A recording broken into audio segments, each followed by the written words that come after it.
Hi everybody, good day to you. Welcome back. If this is your first time here, just welcome. We have a 2014 Hyundai Sonata, and the customer states that it overheats and the AC stops working sometimes. And I think it's hybrid. Yeah, it's a hybrid EV mode. All right, let's bring this into the shop and to see if it has a cooling system problem or an AC problem or both problems. I'm not feeling any cold air. Okay. Amongst the details that they provided, she said that the temperature gauge or thermostat was at the 3/4 mark, and it's usually at the halfway mark. So it leads me to believe that it actually did have an overheating issue at one point. But we'll determine that shortly. Alrighty, after hanging out in here for a minute or so, the AC is not cooling off whatsoever. Let's make sure I have it turned down. Yes, I do. And it does not appear to be functioning. I'm going to confirm that with a thermal meter, and then we'll get into the guts of her and see what's going on with this thing. Beginning temperature testing procedure now. Stay. Okay, it looks like this thing is showing about 84, 85 degrees on the Fahrenheit scale. That's close to ambient temp. Let's go to my other thermometer and see if there's any cooling happening at all. Okay, survey says that the AC system in the car is hotter than ambient temperature. So, yeah, we only have 79 degrees here. So, something's going on. Let's throw the machine on it. Okay, this hood's kind of heavy because the hood struts are blowed up. Yeah, I need a prop rod for this one. Try again. On there. Okay, I've got my extendable rod. Let's put that in there. Uh-oh. Having a hard time with my rod. There. Sweet. Since they described an overheating condition, I'm gonna pull this radiator cap and verify that there is in fact coolant in the system, and there is. It is full. Now, this being a hybrid, it has two cooling systems, one for the battery cell and for the inverter, and the other is for the engine. And this one is also full, so perhaps it has a fan issue. Let's power the AC back on and see if this fan comes on. Okay, the engine is idling. We're coming up to temp right now. We're making 90 degrees of air conditioning, which is, that's too many degrees. And I want to go see if that electric fan is running. So, seeing as how this is a hybrid electric drivetrain, the AC compressor is also electric driven.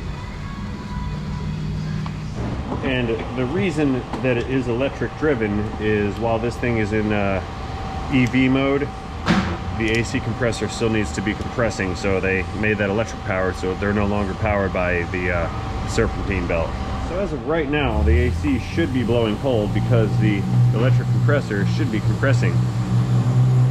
That being said, the electric fan should also be on even if the engine is not on. And none of those things are happening. So I'm gonna hook up the AC recovery machine. We're going to see if there's a refrigerant charge that is present in this vehicle. And I'm not feeling refrigerant flow. I don't think that there's anything in here.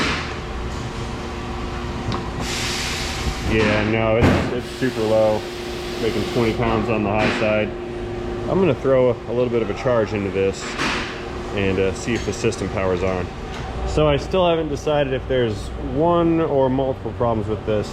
So what I'm going to do is start with a recovery of the existing refrigerant. I want to see how much is actually in there. Okay, when this is done recovering, it'll weigh what it pulls out and then tell me how much came out of it, and then I can compare that figure to the specified amount, which is in grams in this particular car, 550 grams, and we'll make a determination on the level of charge that exists in this car after the machine is done. Okay, so we're supposed to have 500 grams and Well, we've got a 1/10 of a pound. Okay, so this machine is in pounds, not grams, so I'll have to do some configuration. But we only recovered 0.093 pounds. This thing is grossly discharged. I'm going to assume that there's a leak here. However, before I start looking for the leak, I need to install a charge. After this charge goes in, I'll evaluate system performance and then check on that fan. Then I can proceed towards looking for the leak. So we're at 550 grams. Let's set this up to grams, kilograms, and 550 kilos. Okay, my machine beeped at me, so I believe it's done. We're gonna hose compensate that. Let's see, engine's running, fan is still not running. Let's go turn the air back on and see if this system is gonna make cold. Let's see, fire it up, there we go. Okay, I'm watching the gauges over there. I don't know if you guys can see from this far away. Okay, we've got high side coming up, so the compressor is compressing. We've got the low side coming down. That tells me that the metering device is proportioning the refrigerant appropriately.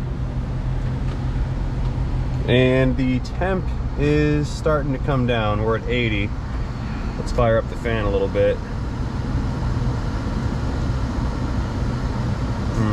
No, it's not going anywhere. Well, a little bit, yeah, 78 now. I'll check back in a moment. Let's take this opportunity to check up on this cooling fan. Okay, oh yeah, perfect. So the fan is running, this is good. All right. Okay, this is good to see. We're cooling just under 50 degrees right now. That's a lot better than 90, 95, which is where we're at. I'd like to see it get down into the mid 40s. I think it is underperforming slightly, but it's also a 149,000 mile old system from 2014. Pressures were in good shape. I've already given a good look over with the regarding the AC system, and I don't see anything that's indicating to me that there's a very large leak. What I think is going on here is that over time we've had a very small leak at the Schrader valve on the service ports. And I believe that the system was functioning okay up until a point where it no longer had enough refrigerant to carry any heat away, and then it finally went ahead and shut itself down. I'm gonna let this thing hang out here and idle for a while and monitor this engine cooling temp gauge right here just to make sure we don't have an engine overheating condition. Maybe the description was lost in translation when they told us what the problem was, but I also don't have any indicators that the engine itself has an overheat problem. So I'm just gonna, like I said, put this thing aside for observation for a little while. We're down to 45, maybe 45.5 degrees. While I was sitting here staring at this thermometer, they came and brought me another Hyundai. This key fob is for a different car, but it's here for the same problem. Apparently, it's over 80 degrees now, and all the Hyundais no longer have air conditioning. So I'm gonna go and fetch this car and probably do the same thing on this one as I just did to this one. Oh yeah, this is totally an air conditioning afternoon. AC blows warm, AC blows warm, and third one in a row, AC blows warm. So let's roll this machine on down to the other contestant and see how much refrigerant is in this one. I'm gonna hook this up, and while this thing is recovering and measuring, I'm gonna go back and look for more leaks on the third one down. Okay, while this one's recovering whatever's in there for measurement, let's go back and look for a leak on this one. Auto start. Okay. Now I recall when I pulled the cap off of this service valve, I did hear a bit of pressure underneath of the cap. That's the low side port right there. And man, I don't know if you guys can see it, but I do see a bubble showing up every now and then from that Schrader valve. Yeah, Okay, you know, I should have done this first, but I've got to go ahead and replace these Schrader valves. I do believe that that's the problem. Very small leak over time brought this system down enough to where it stopped performing. Okie doke, so what I'm going to do is replace these valves, recharge this one more time, and give it back to these people. I am going to take it on a quick test drive after I do all that, just to make sure it's not overheating. And again, I do not think it is. I believe they may have just conflated their synonyms improperly. I don't even know if that was proper English. But perhaps they got that gauge confused with no AC. Who knows, these days these things happen. Anyway, I think I am going to end up giving this car a good clean bill of health. I don't want to keep you guys any longer than I have to, and I'm getting a little bit busy, so I'm going to stop filming for the day and close this one out right now. Before I go though, I'd like to thank all you guys for watching this video. I certainly do appreciate it. The only thing I would ask of you in return is to let me know that you liked this video by tapping our thumbs up button down below. The only thing left for me to do is to remind myself to not forget, to remind you guys to not forget to have yourselves a great day. So, everybody here, don't forget, have yourselves a great day. Thanks for watching. See you guys in the next one. Okay, end of video disclaimer. We're at 44 degrees, center vent temp. Windows are fogging up. The tire pressure monitor warning indicator symbol message has gone out because I added more than 22 pounds of air in all of the tires.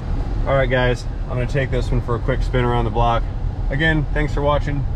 See you guys later. I'm out. Hyundai powering down. Pew! Not gonna lose it. I'm going good. It's been 3 months since I lost one. See you later, Hyundai.